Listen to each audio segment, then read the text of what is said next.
Welcome. It's an exciting day for the Hobart Chargers today. We get to announce our 2026 coaching lineup. We've got Jared Weeks, who's continuing from last year. He did such an amazing job and obviously recently been announced as the 2025 Tasmanian Coach of the Year by BTAS, which shows his progress and what he's done for the club. And obviously today I have here with me Mark Chivers, who's I'm pleased to announce is going to be our women's coach. Now, both men bring in an amazing amount of experience, leadership and passion to the club. So Chargers as a club, we want to be a place where people come and want to play. We want to have a positive, fun and community-minded environment. We want to develop our coaches, our volunteers, administrators, and it's having a big focus on pathways and opportunities for all.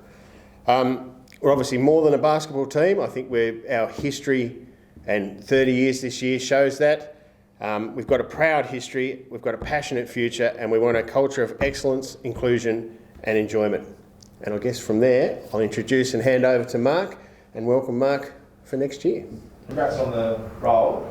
How did it come about? What lured you into the role? Obviously, I still love coaching, and this opportunity came up, and there's not a lot of opportunities in Tasmania at the moment to get to this level. So I was excited to apply, excited when I got an interview, and excited to be announced today as the coach.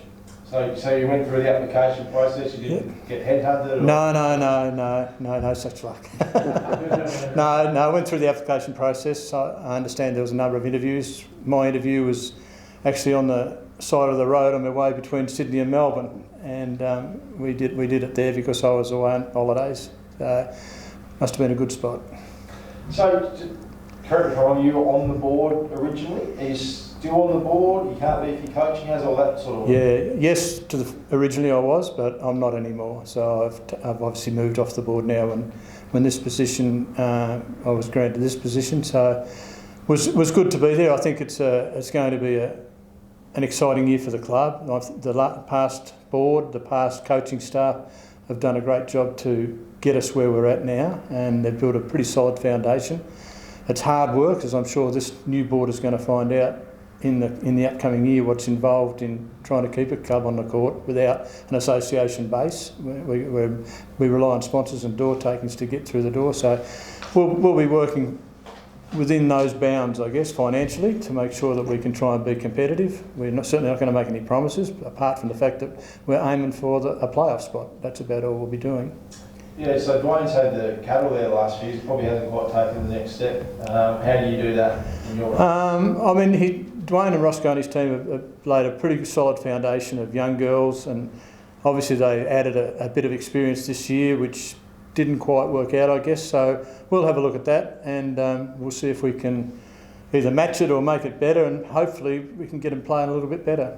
What's the thought on imports? Are you looking to import players? We are, but it'll be managed by budget.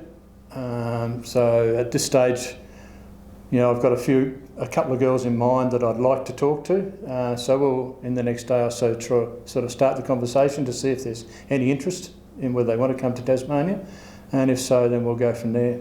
How have you come across them? Is that just your own research, or? Yeah, I'm lucky. Over the years, I've built up a bit of a network, so you can sort of make a few calls and sort of see what's about. And for me, it's also seeing what value is, what the value is of players these days, because I have no idea. So we've just got to work around that, work around what budget constraints we've got, and see how we go. What do you see yourself as then? Do you see yourself as a championship winning team or a Tasmanian player development team, or?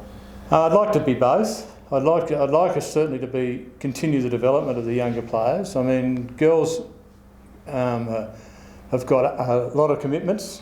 Some of our good girls have gone to the mainland for uni and for those sort of things. So we're sort of bound by that sort of thing when you're an amateur, and you've got to rely on a job to get by. So we'll try and build on the younger girls that are coming through and the younger coaches that are coming through. Part of my role, I could fall off the perch tomorrow, but so we want to make sure that I'm encouraging younger people through, girls and boys, to coach. And if we can do that alongside the players, then I think we've achieved our goal. obviously a bit going on with the club over the off-season and its future and things like that. What makes you confident you're in a good position to move forward? I think leadership now has pretty well changed. I think we've only got one person from last year's board, so there's an excitement there, there's an energy there to make it work. I think there'll be some exciting announcements coming up soon regarding where we play and all that sort of thing, and when we play. So that'll be exciting. I think they're sort of building the new board is building towards sustainability, and obviously, as Dean said, we want to be a destination club.